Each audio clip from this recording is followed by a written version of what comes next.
The following is a conversation with Steven Pressfield, author of several powerful nonfiction and historical fiction books, including The War of Art, a book that had a big impact on my life and the life of millions of people whose passion is to create in art, science, business, sport, and everywhere else. I highly recommend it and others of his books on this topic, including Turning Pro, Do the Work, Nobody Wants to Read Your Shit, and The Warrior Ethos. Also, his books Gates of Fire, about the Spartans and the Battle of Thermopylae, The Lion's Gate, Tides of War, and others are some of the best historical fiction novels ever written. As some of you know, I don't shy away from taking on a big, difficult challenge. One of the hardest for me and for millions of others is the discipline of staring at an empty page every day, pushing on to think deeply, to create, despite the millions of excuses that fill the head. In his work, Steven has articulated this struggle better than anyone I've ever read. Quick summary of the ads. 2 sponsors, The Jordan Harbinger Show and Cash App. Please consider supporting the podcast by going to jordanharbinger.com/Lex and subscribing to it everywhere after that, and downloading Cash App and using code LEXPODCAST. Click on the links, buy all of the stuff. It really is the best way to support this podcast. This is the Artificial Intelligence Podcast. I recently considered renaming this podcast, but decided against it. AI is my passion. And in some sense, this podcast is not as much about AI, but more about a journey of an AI researcher struggling to explore the human mind, the physics of our universe, and the nature of human behavior, intelligence, consciousness, love, and power. I will continue to return home to the technical, computer science, machine learning, engineering, math, programming, but also venture out to talk to people who had a big impact on my life outside the technical fields. Writers like Steven Pressfield and Stephen King, musicians like Tom Waits, political leaders like, well, you know who, and even athletes.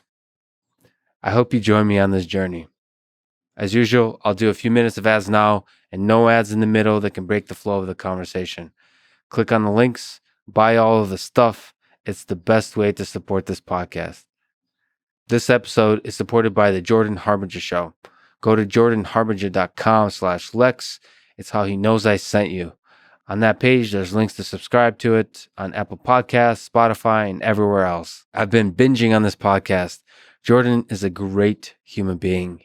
He gets the best out of his guests, dives deep, calls them out when it's needed, and makes the whole thing fun to listen to.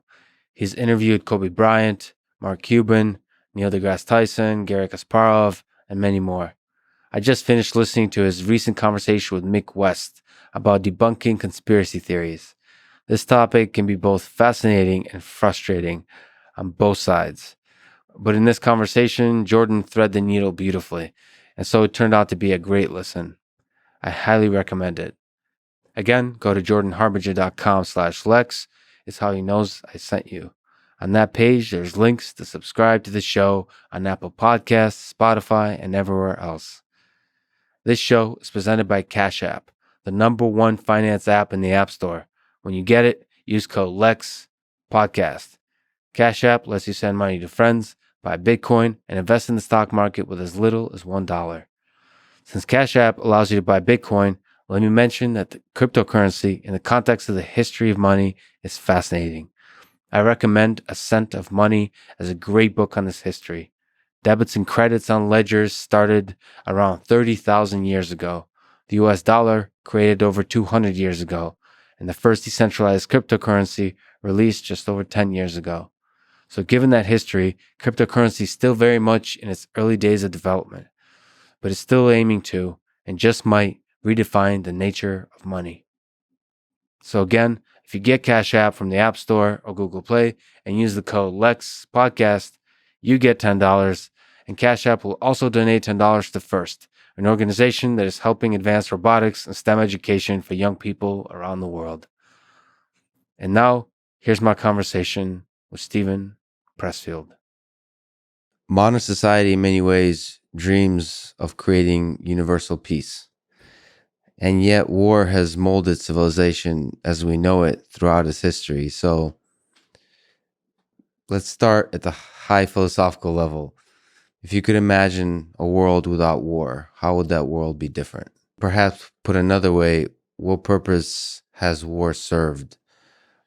Why do we fight? I think we're basically the same creatures internally that we were in the cave, right? In tribal society back for however many, hundreds of thousands, millions of years, which means that we're in the dynamic in our mind is a kind of an us versus them dynamic where our tribe is the people and everybody else are whatever, And I don't see that. I don't think that's changed one iota over the centuries. It's just a question of how one might sublimate that urge to compete. I mean, you're a martial artist. You know that a great part of your day, I'm sure, is dedicated to reaching that place of total commitment and in the face of competition, in the face of adversity, et cetera, which is, I think, natural and great for the human race on an individual basis. So the hope that I have, if there is any hope, personally, I don't think the human race is going to be around very long, but would be in sports or in other kind of sublimated activities where people can act out their need for conquest or aggression or so forth, but at the same time relate to their opponents as human beings. And when the game is over, you embrace your competitor and stuff like that. So you think war was inevitable? It's a part of human nature, as opposed to a creative force in society that served the benefit. Well, I'm sure it has benefited, spreading cultures and mixing cultures and stuff like that. But I think the urge to conquest, if you think about Alexander the Great or Julius Caesar or Napoleon or anybody like that, or even individual, or if we even think about one of the plants that we're looking at right outside. I mean, if you let a particular plant have its way, it would take over, the whole hillside. And certainly in the days of Alexander the Great, let's say, there were, who knows, over the face of the earth, hundreds of little kingdoms, China, Japan, Asia, Europe, wherever. And every prince that grew up dreamt of conquering his neighbor and conquering a neighbor after that.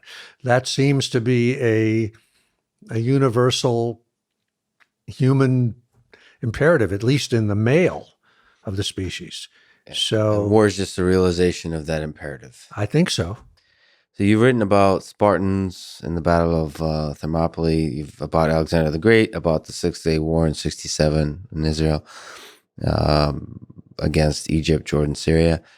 What war, not just out of those, but in general, do you think has been most transformative for the world? Well, these are great questions, Lex. Tough, easy ones, right? I mean, I wish I knew more about the Mongols, because I certainly, from what little I know, I think that was their conquests was a very transformative, bringing cultures, in a horrible, bloody way together. But gosh, what's then the most transformative? Maybe the Roman conquest, establishing the Roman Empire and bringing that culture. Maybe Alexander the Great's wars that, united East and West, at least for a minute. So building of empire, do you have a sense? So there's wars. I mean, the 6-Day War is not about building empires. It's about deeply held religious, cultural conflict and holding the line, holding the border. And then there is conquest, like the Mongols, that, some large percentage of the population is a descendant of Genghis Khan, is believed, right? So that has transformative effects. And then World War II, I mean, personally, and my family and so on, the transformative effects. Let me ask you this, Lex. What are you trying to get at with these questions? What is this kind of the theme that you're aiming at? Well, I talked to Eric Weinstein, and he said everything is great about war except the killing. And there's a romantic notion of war. Certainly, there's a romantic notion of being a warrior, but there's a romantic notion of war that somehow there's a creative force to it. That because we fight, out of that fighting comes culture, comes music and art, and more desire to create with the societies that win. And to me, war is not just, hey, I have a stick and I want your land. It's some kind of it has echoes of the creative force that makes humans unique to other animals. Like wars, it can't be just 4 people or 10 people or 100 people. You have to have thousands of people agreeing, usually thousands or more, for something so deeply that you would be willing to risk your own life. And there's a romantic notion to that. And because you've written so well and passionate about some of these, I wanted to see, because I don't have any answers, I wanted to untangle that. If there is a reason we fight that's more than just anger and hate and wanting to conquer. Well, let me take it from a completely different side. I don't think that in writing about war, am really that interested in war per se. I'm more interested in the metaphor. I think for me, I'm really writing about my own internal war and the war against myself and against my own resistance, my own negativity, all of those things that are that spirituality would be the opposite of. So I'm not really an expert on war. It's not like talking to Jim Mattis or to, uh, Victor Davis Hanson or whatever. To me, the human being, we are spiritual beings in a physical envelope. And there's a automatic, terrible tension within that. And which creates a war inside ourselves. So the outer war, when I think about the Israeli army standing up to, whatever, 10-1 odds or whatever it was, that is a metaphor to me of the fight we're fighting inside ourselves. For me, the 6-Day War was, as you know, my feeling was it was about a return from exile. It was sort of the culmination of the reestablishment of the state of Israel, which had never really been completed because the holiest places of the Jewish people were in the hands of their enemies. So now, on the other hand, Alexander the Great's conquests, I think, were a whole other different scenario where the metaphor was that Alexander's father, Philip, I think, created the first nation, capital N nation, and he created a sort of a pathway for these guys who were mountain men and basically barbarians, Macedonians, and by creating this army and this dream of conquering the world, which Alexander took to really enacted, he gave them a way of rising out of themselves, of transcending themselves, not just individually, but as a people. So that would go along with what you're saying, Lex, of a certain creativity to it. But again, that's not, for whatever, and I'm just realizing this as I'm answering this, that's not really what's interesting to me about these stories. And the Spartans, what was a whole, at Thermopylae, that was a whole other kind of metaphor of war. That was a sort of a willingly going to one's own death for a greater cause. Just like, to me, the Spartans at Thermopylae enacted as a group what Jesus Christ enacted as an individual, a sacrifice of their lives for the greater good. I don't know if that answers your question, but that's how I see it. I do feel like, I get invited to speak to Marine Corps groups and things like that all the time, and I decline because I don't really feel like I'm a spokesman for the warrior class or anything like that. That's not what's interesting about it to me. But didn't you just say, with war as a metaphor, that we're all essentially in various ways warriors? If we think of it in terms of Jungian archetypes, and think of our life as at least as males, and the earliest archetypes that kick in are the youth and the wanderer and the student and that kind of thing. And then at some point around age 15 to 20, whatever, the warrior archetype kicks in. And we want to play football. I want to do martial arts. We want to join the special forces. We want to hang out with our buddies. That's our great bond. We want to test ourselves against adversity and so on and so forth. But at some point, that archetype, we move beyond that archetype, and we become fathers and teachers and so on and so forth. And then there are many archetypes beyond that towards the end. So I'm interested in the warrior archetype, Yes. but not to the be all and end all of everything else. There's in my book, The Virtues of War. Have you read that? No. There's a character named Telamon, who's actually, it's a long story, but when he's with Alexander's army, and when they arrive in India, he becomes fascinated by the gymnosophists, the fakirs, the naked wise men, the yogis. And he says to Alexander that these guys are warriors beyond what we are, even though they do nothing, because they are inside their own selves, all day long. If we go to the 6-Day War, you write about in Lionsgate. You write about the 6-Day War in Israel. I think of the wars you've written about, it's the one we're still in many ways in the midst of today. Yes.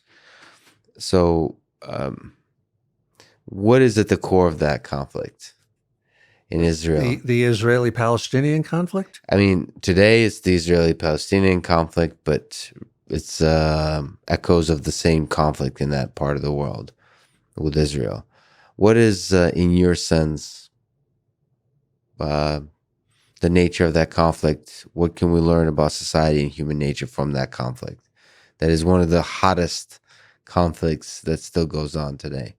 Well, when I was working on the Lionsgate about the 6-Day War, I wrote in the introduction that this was not going to be a multi-sided story. I was taking it entirely. I'm a Jew. I identify with the Israeli people. I was going to see it entirely from their side. Yes. So that's probably not what you're asking, but to me, the 6-Day War and that whole, it's a piece of land that's holy to at least 3 religions and probably more. Yeah. And from the Jewish point of view, it's where the state of Israel, it's where David founded Jerusalem. It's all where the 12 tribes were, et cetera, where Moses came and brought the people. So to me, the 6-Day War was about, as I said, a return from exile, from diaspora after 2,000 years. Now, obviously, from the Palestinian point of view or the Saudi Arabian point of view or whatever, it's a whole other scenario. Religion is at the core of this conflict in some ways, but religious beliefs. Religion and racial/ethnic tribal identity. I mean, again, what is a Jew? Is a Jew somebody that believes in the religion, or is it somebody of a certain race that race arose in a certain place? Right. Same thing as a Muslim. What is a Muslim? Do they believe in, Muhammad or whatever? Or did they arise in a certain place and a certain ethnicity? Because if we landed from Mars, we couldn't tell a Jew from a Palestinian, could we? Right. Just looking at them, right. You could easily mix them and you'd never know. And the specifics of the faith is not necessarily the thing that defines the person. I don't think so. Right. So you can be like many are a secular Jew living in Israel and still have a strong bond Definitely, definitely. to. In fact, almost all of the Jews, the fighters that I spoke to from the Six Day War were secular, and it really was not, a religious thing with them as much as it was a national thing. So, having spent time in Israel, how's the world where military conflict is directly felt, as opposed to maybe if we look at the U.S., where it's distant and far away? How is that world different? How are the people different? It's very different, as you know. Yeah. I've never been to Israel, actually. So you haven't? I haven't felt it. Well, you should definitely go. I mean, here in the United States, when like an incident like Charlottesville comes up, where people are chanting, Jews will not replace us, blah, blah, blah. The impulse in the Jewish community is to think of, well, how can we reach out to the other side? Mm-hmm. How can we either show them that we are human beings like they are and show them that we care for them, et cetera, et cetera. That's the sort of distant from war. From if you're in Israel, and like if you and I were Israeli citizens right now, you would be a fighter pilot or a tank commander or whatever. Right. You would not just be working at MIT or whatever. And I would be in the Army too. And so from their point of view, they say, all those people who hate us, can I curse on this? Of course. On this thing? Fuck them, we'll kill them. We'll kill them. If they dare to cross the line. And that's a whole different point of view. Right. To me, it's actually a healthier point of view. You think so? Yeah. So let me ask the hard question is, maybe it's an impossible question, is how do we resolve that conflict? In Israel or anywhere where the instinct is to reach out in U.S. and to say "f you" in the people. Yeah. Here's what I think, that the only way that two warring sides or two sides that are opposed to one another can ever really come together is when there's mutual respect. We'll get you some more water. I got it. I got this. When there's mutual respect and they can see each other as equals, and when there's mutual fear, where one side says we don't dare cross a line with this other side, and the other side says the same thing. I think then you can kind of reach across that thing and say, okay, we'll stay here, you stay here, we'll mingle in cultural ways, and we'll have interchange, intermarriage, da da da da da da. But as soon as one side has no power, as the Jewish people have had no power throughout the diaspora forever, right? Then it's just a human nature. You can see it in Trump and what he does to any vulnerable minority, right? Mm-hmm. And he's not alone. I'm not blaming him alone. That's human nature. So I do think that idea of like, fuck you, if you cross the line, we'll kill you, is really a good way, is a good place to start from. Because now you can sit down on opposite sides of the table and say, what do we have in common? How can we want to raise our children, you want to raise your children. How can we do this in a way that we're not hurting each other? So you kind of said that you need to arrive at a balance, some kind of balance of power. Yeah. But you haven't spoken to the fact that there's deeply rooted hatred of the other. So is there no way to alleviate that hatred, or is that? What role does love and hate? I think that hatred can go away. I really do. I mean, if you look at even now that I haven't seen this in person, but they say that the Saudis and the Israelis are collaborating on certain things, by their mutual fear of or antagonism to Iran. I do think that even really long-standing hatreds and animosities, thousands of years old, can go away under the right circumstances. On what time scale? For instance, I don't know if it's... do people have to die?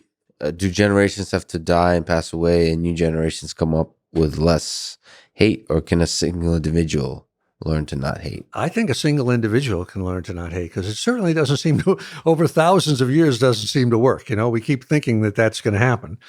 But I think we're in a real spiritual realm here when you're talking about that. Yeah. You're in a realm of, Buddha, Jesus, whatever, something like that, where, a true change of soul happens. But I do think that's possible.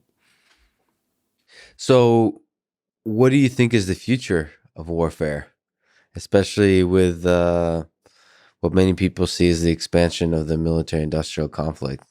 What do you? I know you're not a military historian. I'm asking more as a metaphor. Uh-huh. Do you see us as people continuing to fight? It's a really great question, Lex, because I think now with social media, TV, movies, all of these things that create empathy across cultures, it becomes harder and harder, I think, to totally demonize the other the way it was in previous wars. I also think I don't really see an appetite for people wanting to go to war these days. And in a way, I don't know if that's good or bad. It's like everybody's so fat and lazy and so concerned with how many clicks they're getting that, whereas I know at the start of World War I, both the younger generations were eager to go to war. I think it was insane, but it was that sort of warrior archetype that we were talking about before, that generational testosterone eros thing.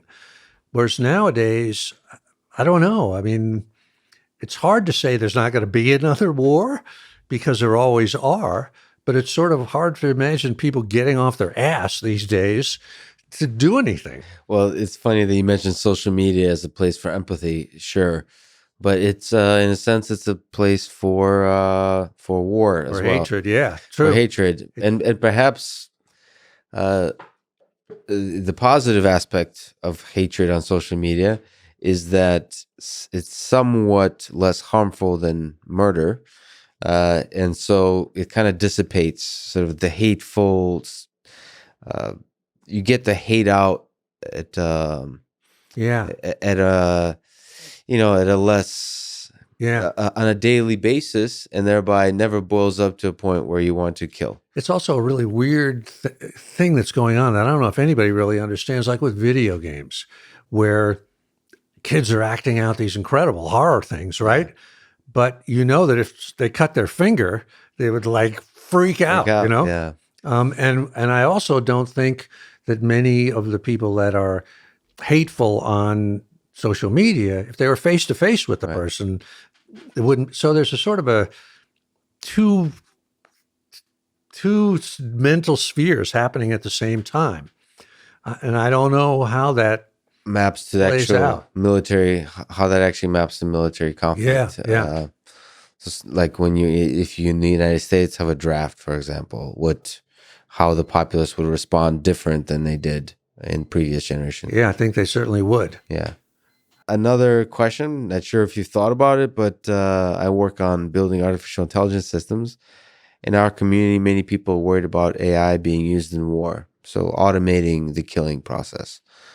With drones and in general, it's being used more and more. I should recuse myself on that one. I really haven't thought about that. You haven't thought about it. I'd rather ask you what you think about it. Well, it's interesting. I mean, because it's so fundamentally different from if you look at the Battle of Thermopylae. I mean, just if we talk about the difference between a gun and a sword. I'll tell you one little anecdote.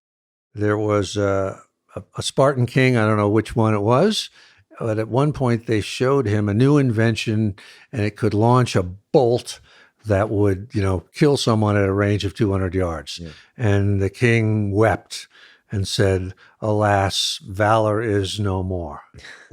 Because their point of view of war, it was highly ritualized, as you know, and the code of honor was that you were not supposed to be able to kill another person unless you yourself were in equal danger of being killed. And any other way of doing that, even bow and arrow, was considered less than manly and less than honorable. And maybe we should go back to that because at least it makes the stakes real and true. And not that we could. Not that's the point. You were in the Marine Corps, so we talk about the bloody conflicts. You've written about many of them. So let me ask a personal question. Have you, sort of as writing and in general, have you thought about what it takes to kill a person if you yourself could do it in the war? I have thought about it, yeah. And how that would make you feel? Of course, one never knows. I have not been in combat. I haven't killed anybody. But I would imagine in the real world that it would change you utterly forever, because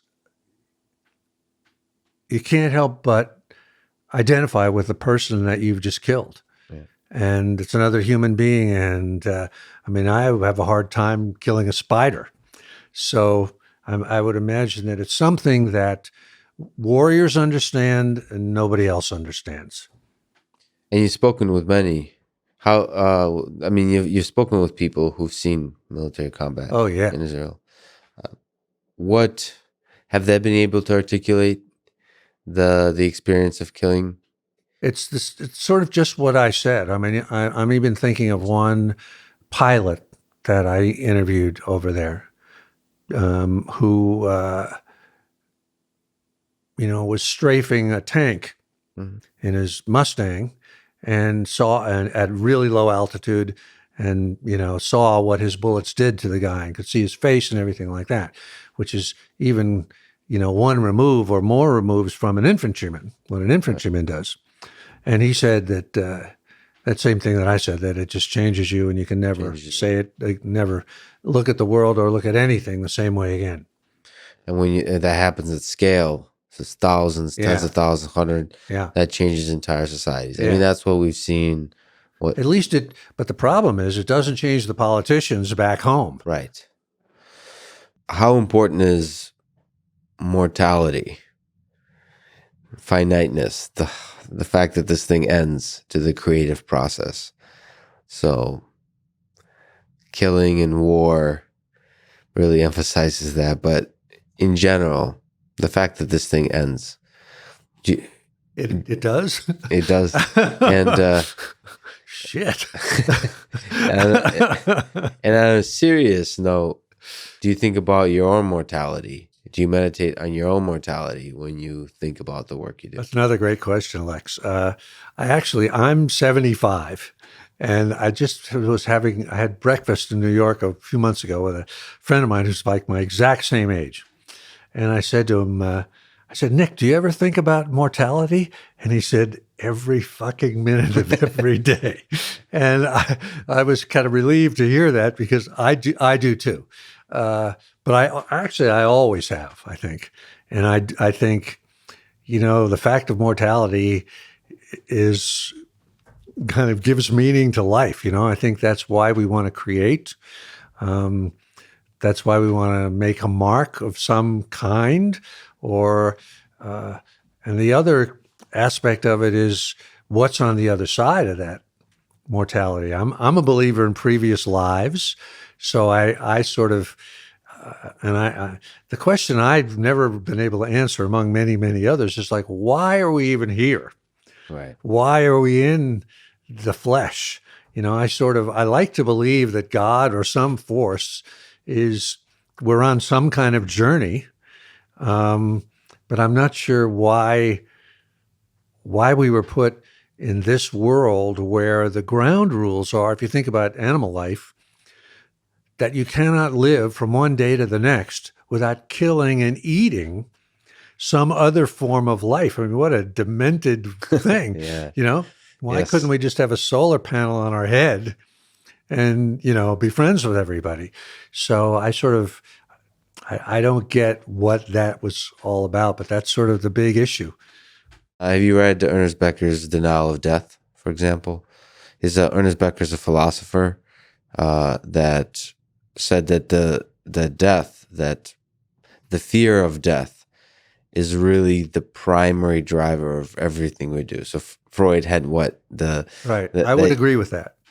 So to you, you've always thought about even your own mortality. Yes, definitely. And can you elaborate on the reincarnation aspect of what you were talking about? Like that we kind of, what's your sense that we had previous lives? What have you thought concretely, or is it a lot of it kind of as No, I've thought concretely about it. concretely? I mean, it's very clear when you see children, young kids, or even dogs and cats, that they come into the world with personalities. And 3 kids in a family are going to be completely different and completely their own person. Yeah. And that person that they are doesn't change over life. And there's one of the things that I did in my book, The Artist's Journey, is that there were certain things where I tracked or just listed in order, like all of Bruce Springsteen's albums or all of Philip Roth's books, kind of a body of work throughout over, a period of 30, 40, 50 years, and you can see that there's a theme running through all of those things, that it's completely unique to that person. Nobody else could have written Philip Roth's books or Bruce Springsteen's songs. And you can even see sort of a destiny there. So I ask myself, well, where did that come from? It seems to be a continuation of something that happened before and that will lead to something else, because it's not starting from scratch. It seems like there's a calling, a destiny in there already. This gets back to the muse and all that kind of thing. So it's almost like there's this let's call it a god. It's passing. It's almost like sampling parts of a previous human that has lived and putting those into the new one. Sampling is probably a pretty good word. Taking some of the good. Well, you can't take all the good parts because the bad parts is what makes the person. So right. Let's say taking it all together. Okay. This is humans only, or does it pass around from animals in your view? I don't know. That's above my pay grade. I don't know. So, okay. So you talk about the muse as the source of ideas, maybe. Since you've gotten a few glimpses of her in your writing, tell me, what is it possible for you to tell me about her? Where does she reside?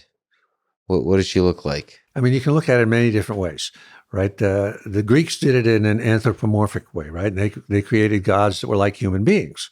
But if you look at it from a Kabbalistic Jewish perspective, Jewish mysticism, you could say that it's the soul, the neshama, right? That the soul is above us on a higher plane, your soul, my soul, and is trying to reach down to us and communicate with us. And we're trying simultaneously to reach up to it through prayer, or through, if you're a writer or an artist, when you sit down at the keyboard, you're entering into a kind of prayer. You're entering into a different state of an altered consciousness to some extent. You're opening yourself, opening the pipeline, or turning on the radio to tune into the cosmic radio station. Another way of looking at it, did you ever see the movie City of Angels? The visual of the movie, it was Meg Ryan and Nicolas Cage. Yeah, I've seen it. Yep. And right, the visual of the movie sort of was Meg Ryan is a heart surgeon, and as she's operating on somebody, suddenly Nicolas Cage in this long duster coat like Jesse James appears right next to her in the operating room, and he's an angel, and he's waiting to take out the soul of the patient on the operating table. And she doesn't see him. She's totally unaware of him.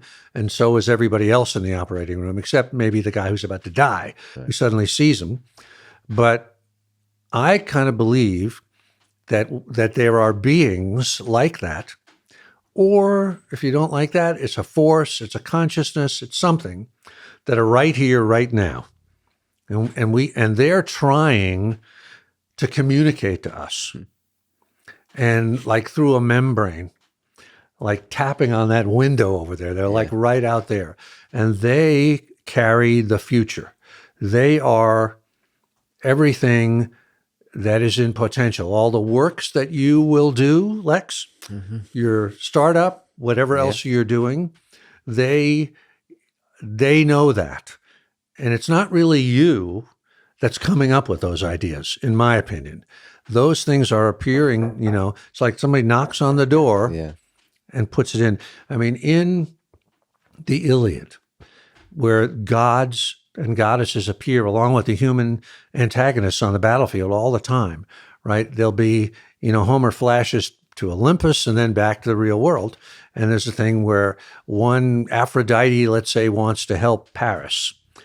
And so she says, well, I will appear to him in a dream, and I'll take the form of his brother, and I'll say bump. So that's creatures, beings on one dimension, as the Greeks saw it, communicating with, and I believe that that's exactly what's going on in one, whatever analogy you want to use. But that communication, to which degree is do you play the role in that communication, as opposed to sitting at the computer if you're a writer and staring at the blank page and putting in the time and waiting? So if in your view, are these creatures basically waiting to tell you about your future? Or is there choice? How many possible futures are there? How many possible ideas are there? That's a great question. I think there's basically, yes, there are alternatives, degrees within it. But if you look at Bruce Springsteen's albums, how much could he have done really differently? Yeah, he would. You can just see there's a whole impetus going through the whole thing, and nothing was going to shake him off that, And yeah, maybe the river could have been different. It could have been called something else, but he was dealing with certain issues. His conscious self was dealing with certain issues that were really out of his control. He was drawn. He was called to it, right? Nothing could stop him. And so it is sort of a partnership, but I think the creative process between the creative impulse that's coming from some other place,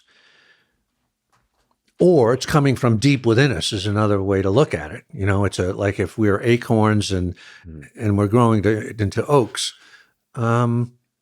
So the conscious artist who's sitting there at the keyboard or whatever is applying his or her consciousness to that, but is also going into opening themselves to the unconscious or to this other realm, whatever that is.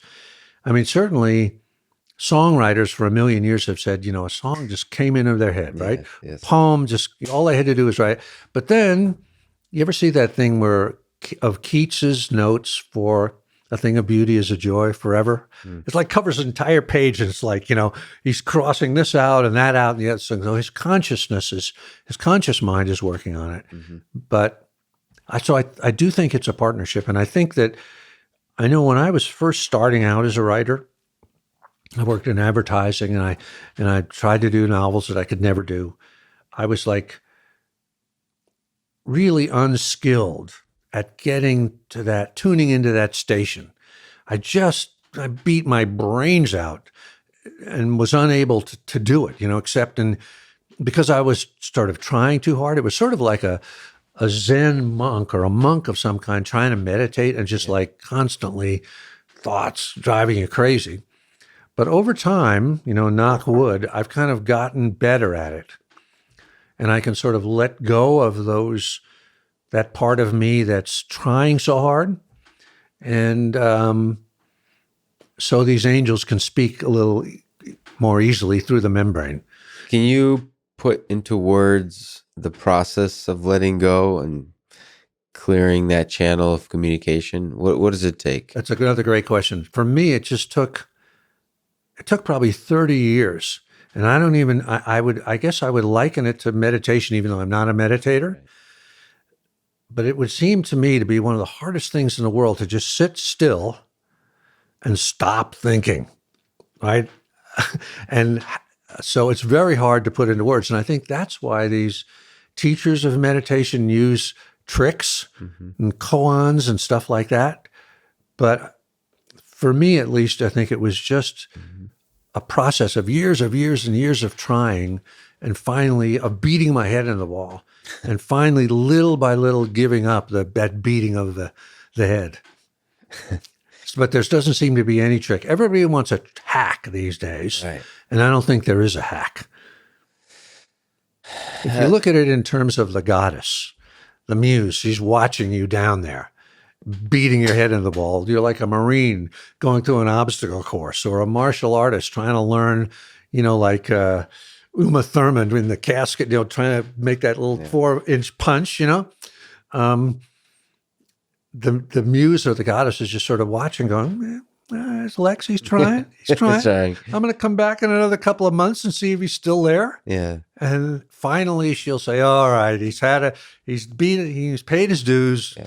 I'm going to give it to him. So the hard work and the suffering, yeah. But, I'm also, being Russian, in wrestling and martial arts, we're big into drilling technique. I was also just even getting at, there's no shortcut, but is there a process? So that can be the process of practice. So you had two. One, you had an example of meditation. So it's essentially the practice of meditation. I think so. Well, drill, I think, is a good way to look at it too. But what are you drilling? You're just sitting, and you're writing.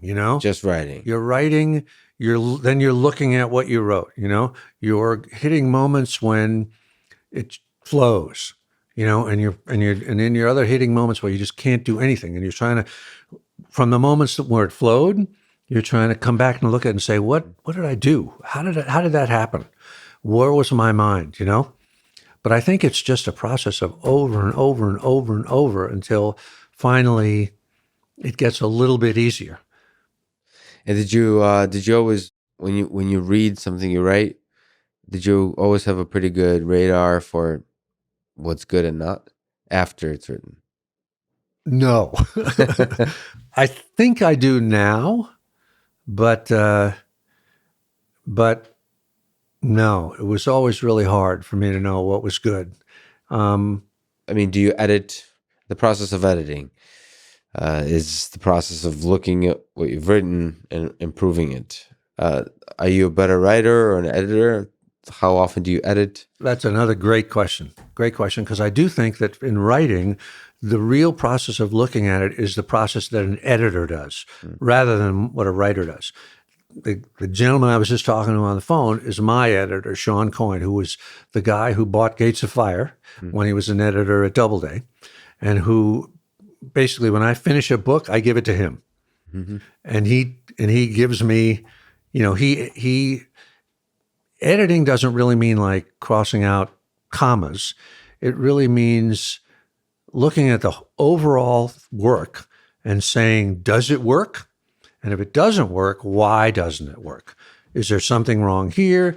Like if you were building the Golden Gate Bridge, and one span was out of whack, you could, and I think a really skilled editor, which Sean is, understands what makes a story tick. And he also has the perspective that I've lost in something I've wrote because I'm so close to it, to say, this isn't working and that is working. What kind of advice has he given you? Is it like layout?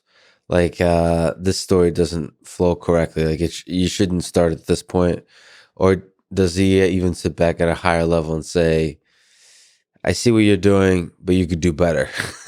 No, he doesn't do that. Okay, but a lot of it is about genre and kind of the defining what genre you're working in, and I'm going to get up here to just bring something over here for the camera.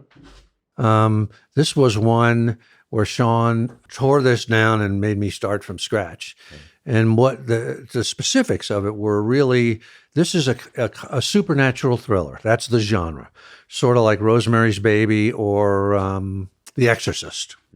And what he showed me was that I had violated certain conventions of the genre. And you just can't do that. It's got to be, it has to be done the right way. Oh, that's cool. And so he pointed out certain things to me. So he must be a prolific reader himself too. Actually, that's such a tough job of editor. Yeah. Again, he was sort of born to do that. He just kind of glommed onto it, but since he was his first job publishing, cat thrillers, cat detective book, he studied how it works, what makes a story work, et cetera, et cetera. And so he's great. And I think any really successful writer, unless they're utterly brilliant on their own, has got to have a great editor behind them. But you yourself edit as well. I'm constantly trying to learn from him and teach myself. Everything you see in my blog posts about the craft of writing is me trying to teach myself the rules, so that I'm sure it's the same in martial arts or anything else, right? You try to not be dependent on that other person, because it's so painful to make those mistakes. You really feel like, God, I wish I could get it right the first time, the next time I do it. Well, in research, we go through that. In research, more than writing, so what you do is a little more solitary. Uh-huh. In research, there's usually 2, 3, 4 people working on something together, and we write a paper. And there's that painful process of where you write it down and then you share it with other. And not only do they criticize the writing, they criticize the fundamental aspects of the approach you've taken. I would think so. So it's exactly like, they would say you're asking the wrong questions, right? Questions, yeah. And that's extremely, painful, Helpful. especially when yes, painful and helpful, but there's disagreement and so on.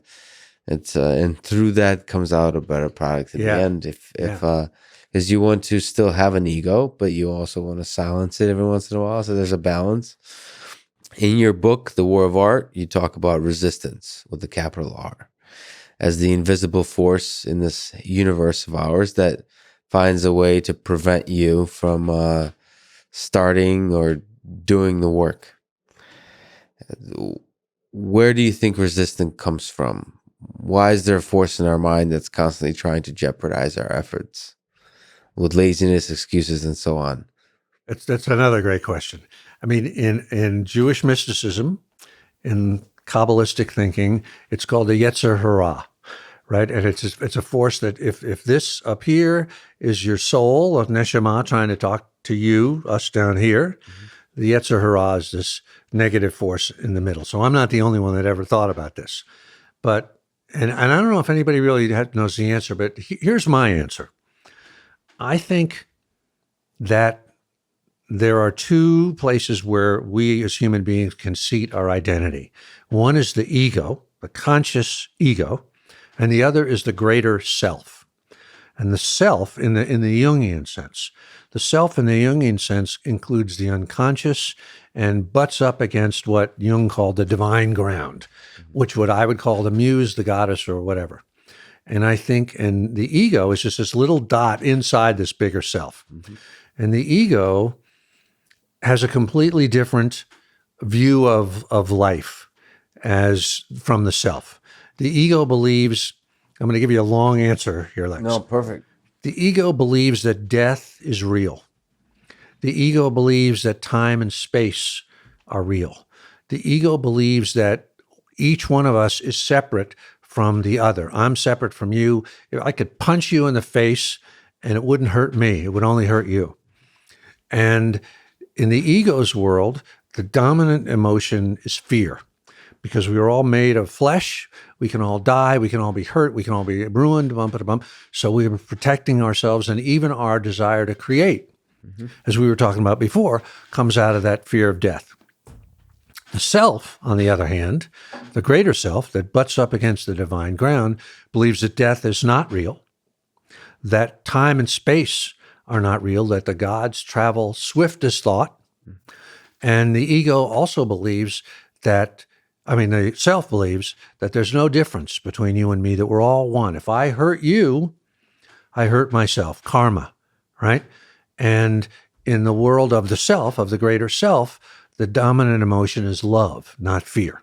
Mm-hmm. Now, so I think that, I'll go farther back here. I'll try a long way to answer your question. When Jesus died on the cross, or when the 300 Spartans willingly sacrificed their lives at Thermopylae, they were acting according to the rules of the self. Mm. Death is not real. No difference between you and me. Time and space are not real. Predominant emotion is love. So, in my opinion, we as conscious human vessels are in a struggle between these two things, the ego and the self. To me, resistance is the voice of the ego saying, and it's a fearful voice, because when we identify with the self, we move our consciousness over to the self as artists or scientists, opening ourselves up to the cosmic dimension, to the other forces, the ego is tremendously threatened by that. Because if we're in that space, that headspace, we don't need the ego anymore. So I think resistance is a voice of the ego trying to keep control of us. You're there. In a way, I'll give you a bad example. Trump is the ego. That's probably a very good example, right? Yeah. It's a zero-sum world for him. Yes. And for anybody that's in that. And the opposite of that would be somebody like Martin Luther King or Gandhi. Yep. And that's, of course, why they all wind up getting assassinated. Because that voice, that ego, is hanging on to itself and feels so threatened by...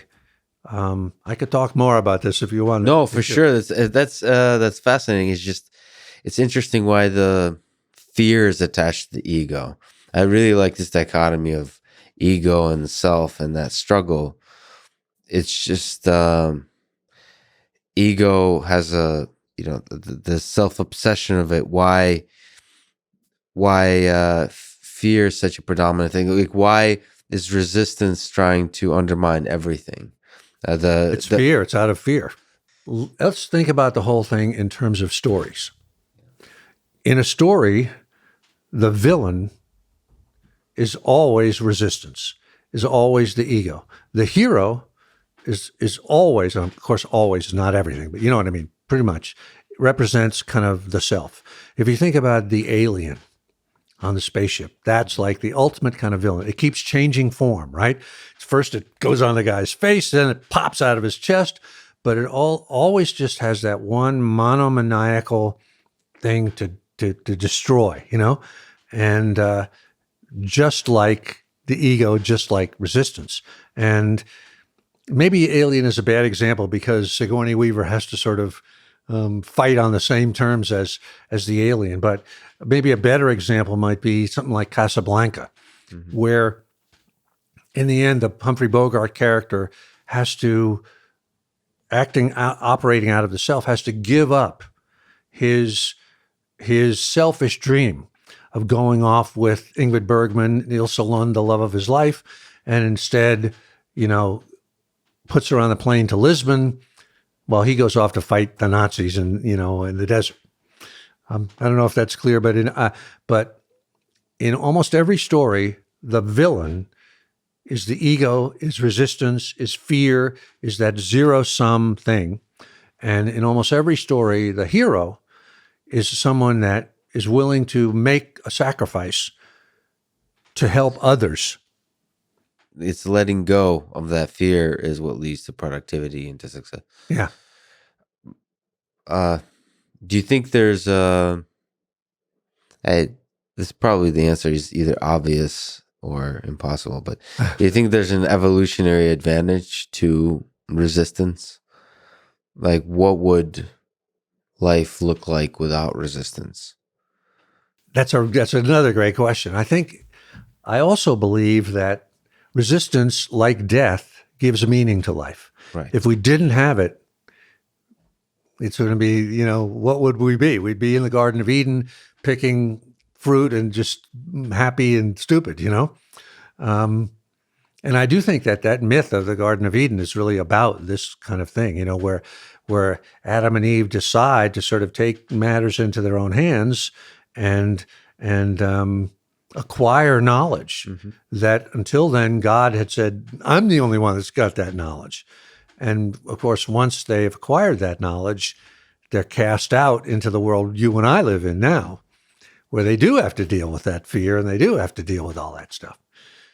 The human condition. The human condition and the meaning and the purpose comes from the resistance being there and the struggle to overcome it. To overcome it, right. And also the other aspect of it is that it's not real at all. It's not even like it's an actual force. It's all here, right? So the sort of, in a way, it's sort of a surrender to it, Yeah. or it's just surrender to its reality. It's sort of like turning on the light in a dark thing. It's like, it's gone. But not quite, because it's not never quite, really, because it comes back again tomorrow morning. Yeah, exactly. So you have to keep changing light bulbs every day. So what's been maybe recently, but in general, maybe in your life, what's been the most relentless, or one of the more relentless sources of resistance to you personally? I mean, it's always the same. It's about writing for me, and evolving within my own body of work. It never goes away. It never gets any less. Do you have particular excuses, particular justifications that come out?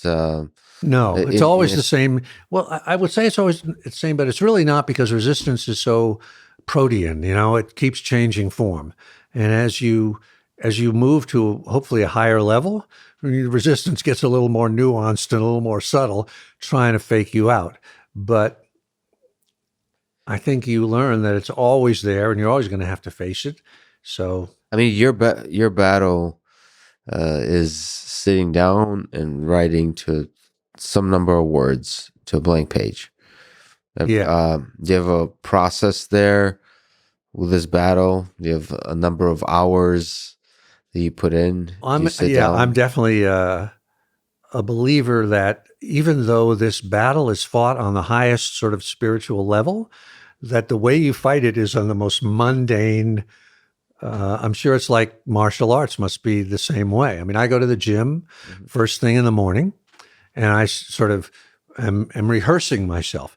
The gym is called resistance training, right? You're working against resistance, right? Yeah. And I don't want to go. I don't want to get out of bed. I hate to, but I'm sort of fortifying myself to be ready for the day.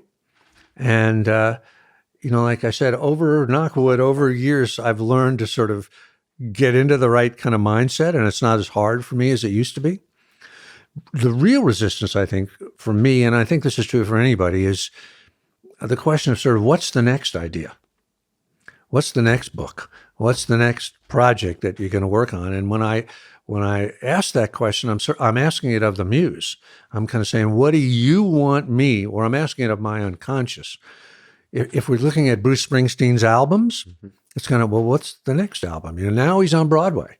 That was a great idea, right? Yeah, where'd that come from? But and then for him, what's after that? Because that body of work is already alive. It already exists inside us, kind of like a woman's biological clock. And we have to serve it. And we have to, otherwise it'll give us cancer, I don't mean to say that if anybody has cancer that they're not, but you know what I mean? It'll take its revenge on us. So the next resistance to me is sort of, or a big aspect of it is what's next. When I finish the book I'm working on now, I'm not sure what I'm going to do next.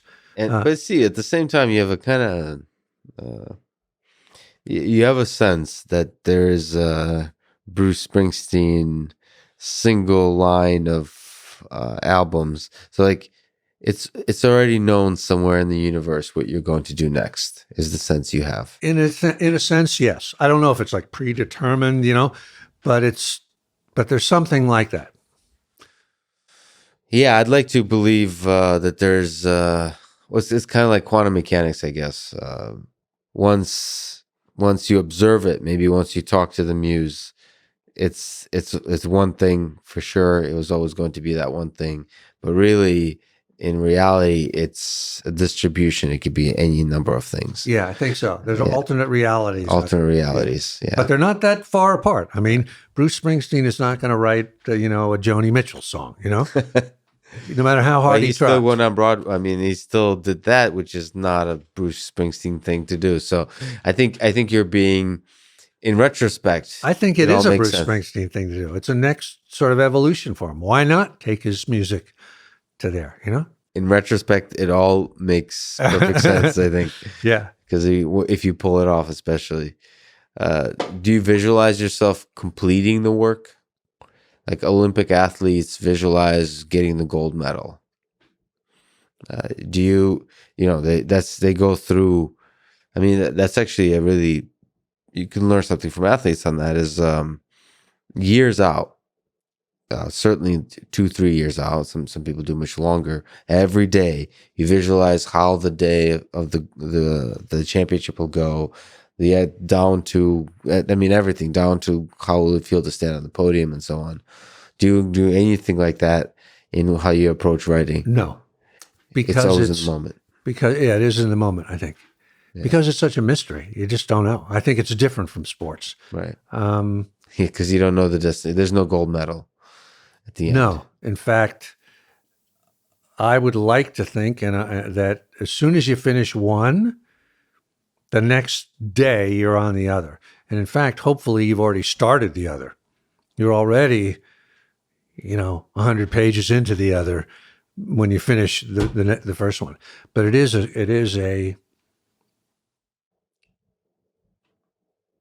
a journey. It's a process. I don't think it is in fact, I think it's very dangerous to think that way. To think, I'm going to win the Oscar, Right. It's interesting. For the creative process, it might be dangerous. Maybe you can, like, why is that dangerous? Because I kind of know it's the ego. It's the ego. Because you're giving yourself over to the ego. I keep saying this myself. My job, I'm a servant of the muse. I'm there to do what she tells me to do. And if I suddenly think, I just want to, whatever, the muse doesn't like that. Yeah. And, she's on another dimension from me. I'm trying to square that, because I agree. I'm trying to square that with I think there's a meditation to visualizing success in the athletic realm, to where it removes everything else away, to where you focus on this particular battle. I mean, I think that you can do that in many kinds of ways. And in sports, the ego serves a more important role, I think, than it does in writing. The ego, there's something. Well, no, let me, when you say that, I know what you mean, Lex, and I do think there is a sort of it's interesting to watch interviews with Steph Curry. Yeah. Who's obviously such a nice guy, but he's got such tremendous self-confidence, that it doesn't border on ego so much because he's worked so hard for it, but he knows, so he has visualized. Yes. He has visualized maybe not so much winning, as just him being the best he can be, him being in the flow, doing his thing that he knows he can do. Mm-hmm. And I do think in the creative world, there is a sort of a thing like that where a choreographer or a filmmaker or whatever might do an internal thing where they're saying, I can make an Oscar-winning movie. I can direct this movie. Mm-hmm. You know, I'm banishing these thoughts that I'm not good enough. I can do that. I can edit it. I can score it. I can, bump it, bump it, bump. But I don't think that's really ego. I think that's part of the process in a good way, like an athlete does that. So extreme confidence is what some of the best athletes come with. And you think it's possible to, as a writer, to have extreme confidence in yourself? I do think so. You know, that I'm sure when John Lennon sat down to write a song, he felt like, shit, I can do this, I'm not so sure.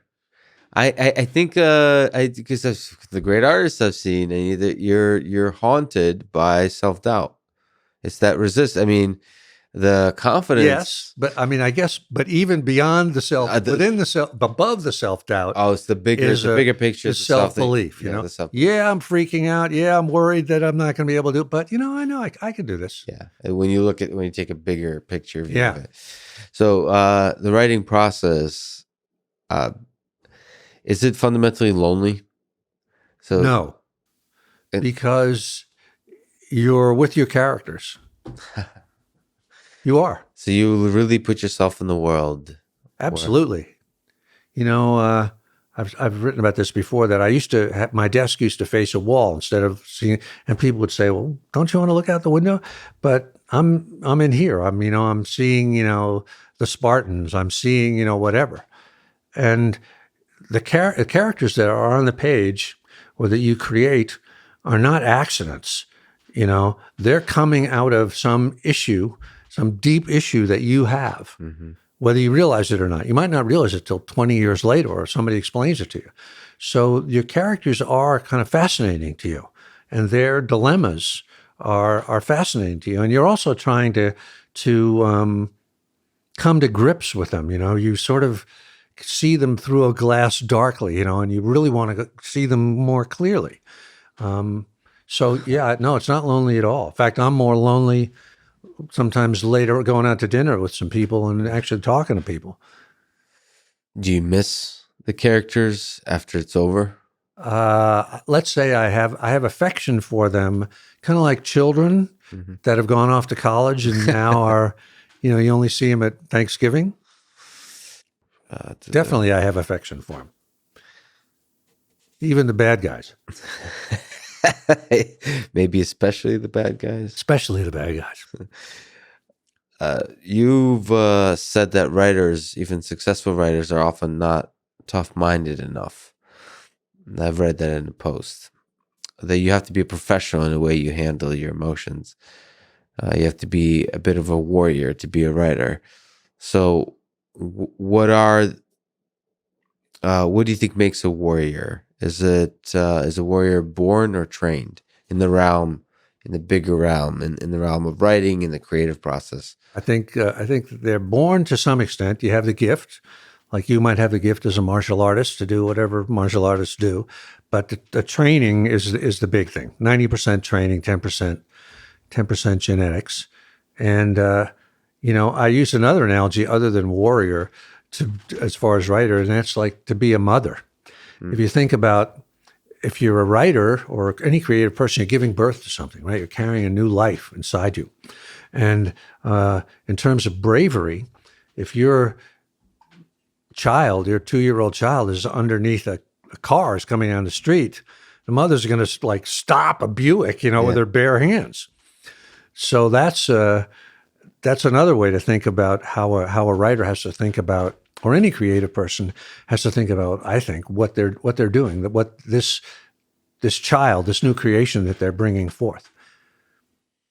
Yeah, so the hard work that's underlying that.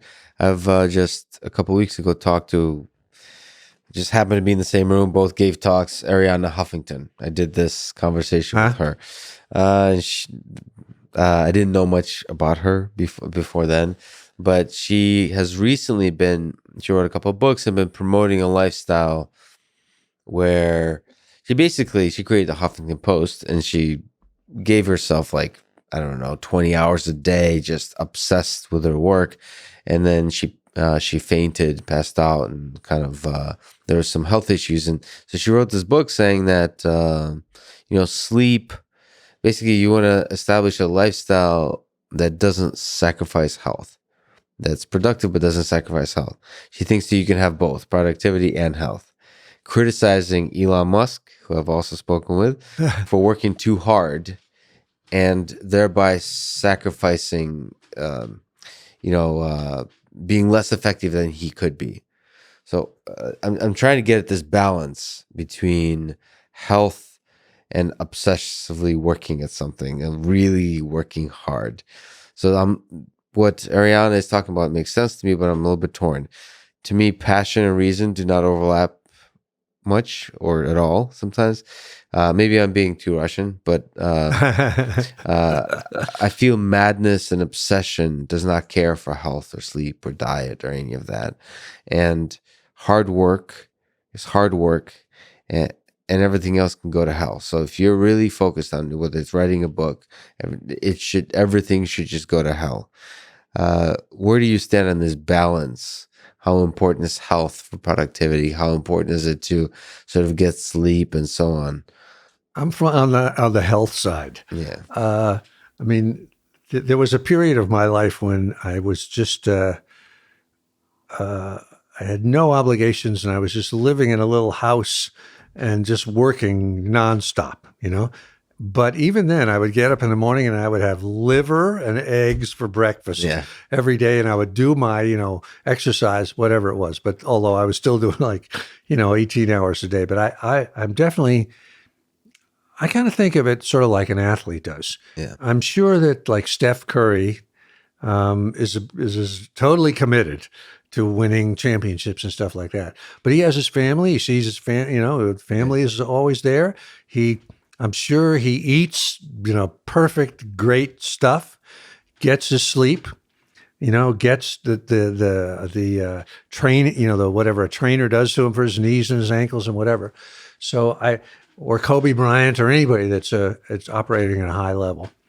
So I do think I'm from that kind of the health school. The good thing about being a writer is you can't work very many hours a day. 4 hours is like the maximum I can work. I've never been able to work more than that.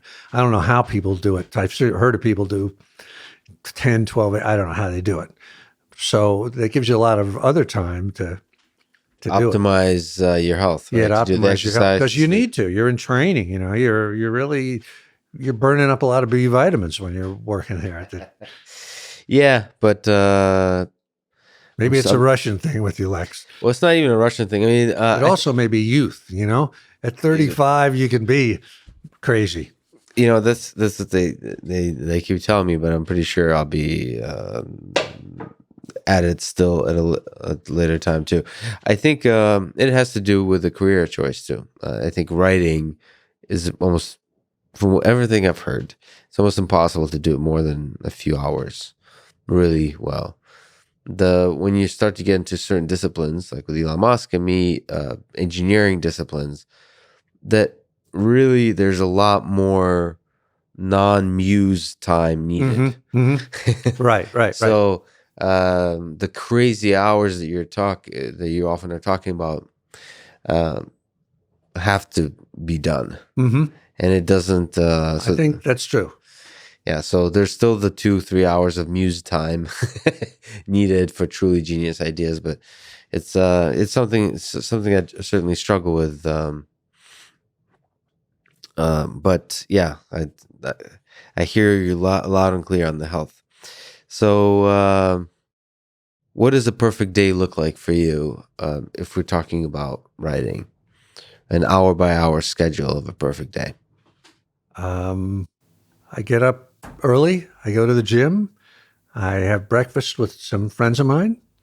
What's early, by the way? How 3:15 a.m. a.m. So we're talking really early. Really early. Now I'm crazy early. It's ridiculously early. Yeah. And I haven't done that always, but that's kind of what I'm on now. So I'm in bed when I'm with my nephews that are like 4 years old and 3 years old. I'm in bed before them. Okay. You got to beat. You wake up. Sorry, you said exercise first. Yeah. And what does that look like? What's exercise for you? You go out to the I gym? go to the gym. Okay. I have a trainer. I have a couple of guys that I work out with, and it's maybe an hour, maybe a little more. I'll do a little warm up before, stretching afterwards, take a shower, go have breakfast. But it's an intense kind of a thing that I definitely don't want to do. That's hard, So you feel like you've accomplished something. First thing. Yeah. That's a big accomplishment of the But day. at the same time, it's not like so hard that I'm completely exhausted, And then I'll come home and handle whatever correspondence and stuff has to be done. And then I work for maybe 3 hours. And then I just sort of crash. The office is closed. I turn the switch. I don't think about anything. I don't think about the work at all. Do you listen to, you mean afterwards? After work, once the office is closed. But during, so this was like 12 to 3 kind of thing? Something like that. Something like that. Yeah. Okay.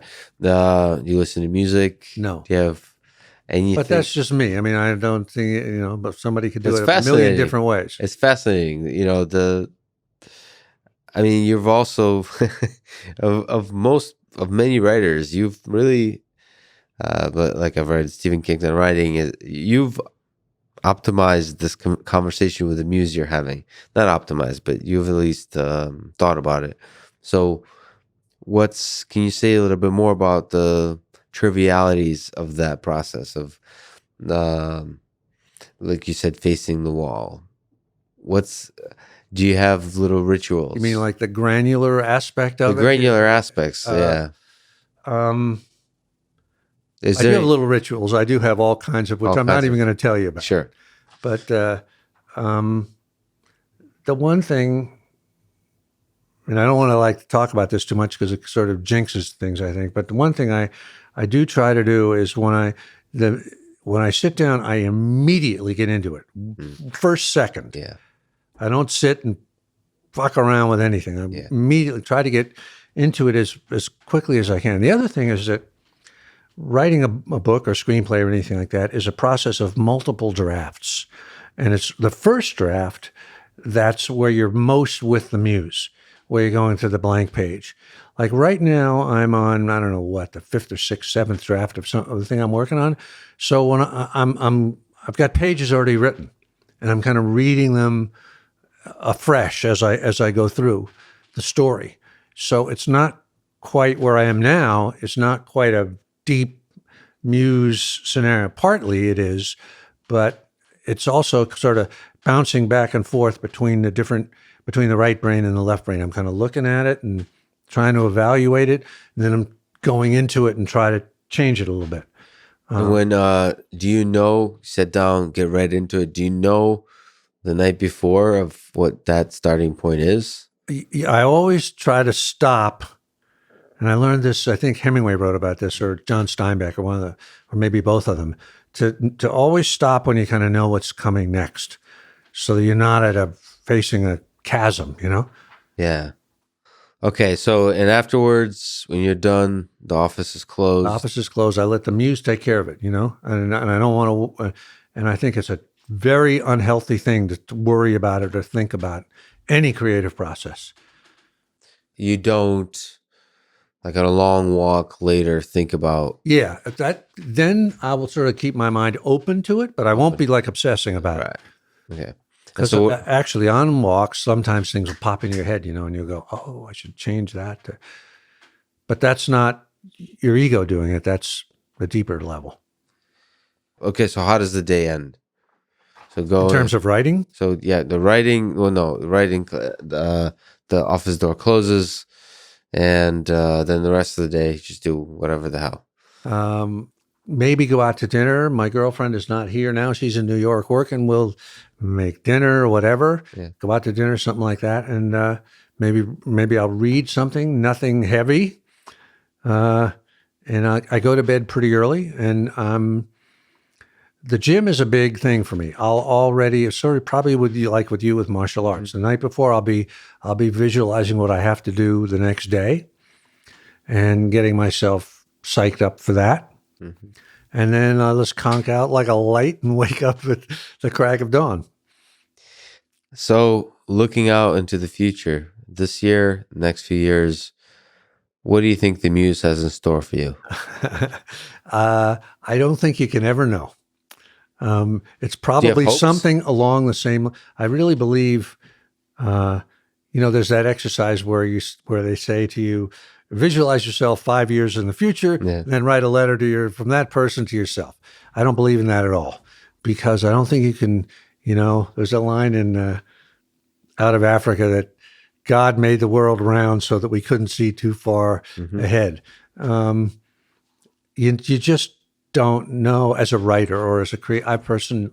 I never knew. My first book was A Legend of Bagger Vance. I hadn't, before that happened, I had no clue that I was going to be writing anything like that on that subject, anything at all. No clue until it just sort of came. And then when that was done, people said, well, you got to write another one. I had no idea what it was, which was going to be Gates of Fire. No clue. So if somebody had sat me down at the start of that and asked the question, I would have been crazy to say it. So I just hope, as the future unfolds, that I'm open to it.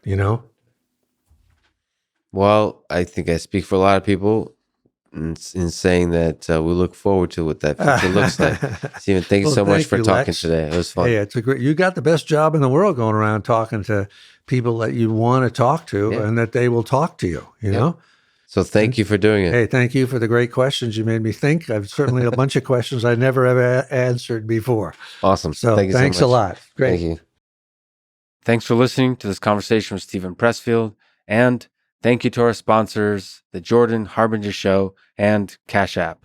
Please consider supporting the podcast by going to jordanharbinger.com/Lex and downloading Cash App and using code LEXPODCAST. Click on the links, buy the stuff. It's the best way to support this podcast. If you enjoy this thing, subscribe on YouTube, review it with 5 stars on Apple Podcasts, support it on Patreon, or connect with me on Twitter at Lex Fridman, spelled without the E, just Fridman. And now, let me leave you with some words from Stephen Pressfield. Are you paralyzed by fear? That's a good sign. Fear is good. Like self-doubt, fear is an indicator. Fear tells us what we have to do. Remember one rule of thumb. The more scared we are of a work or a calling, the more sure we can be that we have to do it. Thank you for listening, and hope to see you next time.